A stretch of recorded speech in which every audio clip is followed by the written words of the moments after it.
Hello, welcome. My name is Nolafis, and did you know that being bad is good, actually? Well, there's a bit more to it, but we'll get there. First, I should explain what this video is going to be about. The title reveals the basic idea, build bad maps, but maybe a more accurate representation would be don't be afraid of building bad maps. That might be a bit weird coming from the guy who's trying to make guidelines and rules for people to follow, but let me explain. I try to remember to put a little section in each of my advice videos about context. I'm making those videos with the expectation that the viewer is building maps for the general public, whether that's for track of the day or whatever. But that doesn't mean everyone is trying to do that, or that my videos apply to every situation. There are times where each and every rule can be broken. I'll get into that a bit later, but I wanted to answer a question first. Why am I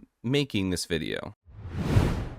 There are a few reasons why this video exists. This channel is about mapping and providing resources I wish I had when I started making more serious maps. Rules to follow, guidelines to listen to, general advice, etc. But that's not the end of it. Even as I continue to put out more in the future, I want one rule to stand above all others. Have fun. I promise it's not just a cliche. The last thing I want is for someone to stress about following all the tips I put out and then quit because they don't feel like they can live up to those expectations. First of all, this is a skill, and just like with every other skill, you can get better. It just takes some time. Not to mention, there have been so many maps that I've played that by all means should be awful to drive, according to my own videos, yet I sat there and grinded out the best time I could and loved my time doing it. Everything I talk about is subjective. Sometimes you're in the mood to make a serious map and push it for track of the day.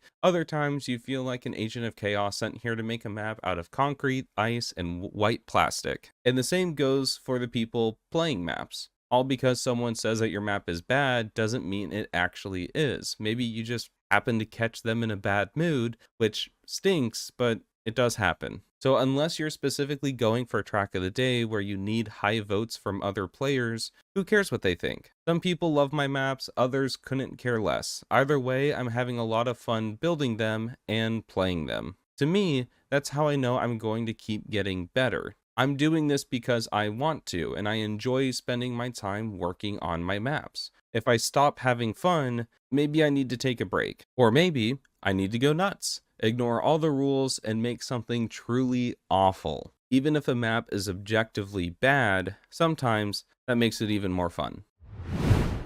Which would be a nice note to end on. Don't get overwhelmed by arbitrary rules some guy on YouTube makes, but I also wanted to talk about objective reasons why building bad maps is a good thing. Other than sometimes it's just fun to go crazy. If you're trying to learn how to make maps that appeal to the wider community and you're trying to apply a few concepts you heard for the first time, your map is probably going to be bad, and that's okay. There's a reason each one of my full maps lately have at least 3 versions before I settle on a route. My previous 2 videos were all about my process of trial and error until I got something working. A good map isn't just a final product, it's the whole journey to get there. You have to be okay with making something bad and working to turn it into something good, because starting with a bad map is still much better than having no starting place at all. And a willingness to fail makes the process of learning a new skill much faster, because you're not just learning what to do, you're learning what not to do, and why certain things work the way they do. With the recent release of the snow car, as I'm making this video, everyone is making these awful maps, seeing what's possible with the new environment. And even though it's all pretty chaotic right now, in a few months, I guarantee a meta will appear for that car, and these maps will feel a lot better to drive. But that's only possible if players figure out what the car can do, and how to intuitively guide the player into those elements. Once something works well, players will pick up on it and start using them in their own maps. But until that happens, we have to build our skills and make bad maps. Sometimes, however, there's not a lesson to be learned. Sometimes everything is solved, calculated, works together beautifully, and is really boring. When the meta of map building becomes stale and you feel like there's not much you can do, that's the perfect time to build some truly awful maps. Trying out a bunch of crazy stuff can really help revitalize your energy towards building and help you mentally get out of the rut of putting together the same blocks over and over again. A lot of the mechanics that people build into standard routes started out as gimmicks in weird maps, as well as transitions and elements. Bad maps are a great place to push the boundaries of what a map can be and to let loose, use block combinations, items, and effects you've never thought about before. Something could actually end up working really well, and you take that new idea and spice up your normal routes. Even if that doesn't happen, going crazy can just be fun. Seeing the car go through some really wacky obstacle or making something for the explicit purpose of putting a smile on someone's face is cool, even if only a few people will end up seeing it. I guess the main point I'm trying to make in this section is that sometimes normal is boring. Even though a certain change might make the map worse objectively, the new element could be exactly what the route needs to stand out. It's fun and exciting to experience something new. Some people will like it, some people will hate it, but that's the same for every route. It's up to you to decide if you care or not. I mean, as long as you're having a great time and you aren't hurting other people, isn't that the reason this game exists in the first place?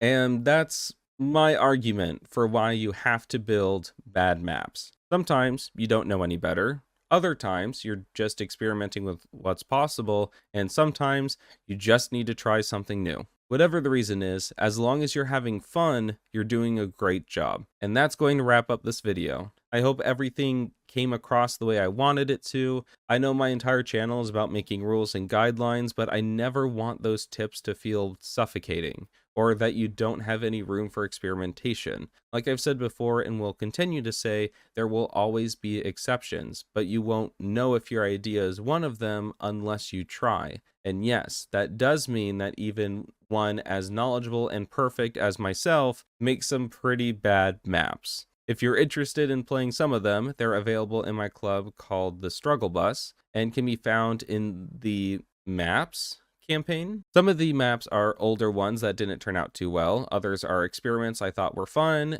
And the first map I ever made in the simple editor can be found there too. Some of the maps are pretty fun, in my opinion, so I thought I'd try to give a shout out to the more neglected part of my club. In case you're new, Trackmania mapping content is pretty much all I do here. I'm trying to become a decent mapper, and if you'd like to join me on my journey and hopefully learn a thing or two along the way, then consider hitting the subscribe button. If this video was helpful, why not give it a like as well? I also stream on Twitch, where on Wednesday nights I host viewer map review. So come, chat, submit your map, and join the server so you can give your input too. Even if it's just a lurk, I'd appreciate you being there. Okay, I think that's everything. If you're still watching, thank you for taking the time out of your day to watch my video. I really do appreciate it. But now, if you'll excuse me, I've heard the snow car has some interesting interactions with ice, boosters, and reactors. Bye!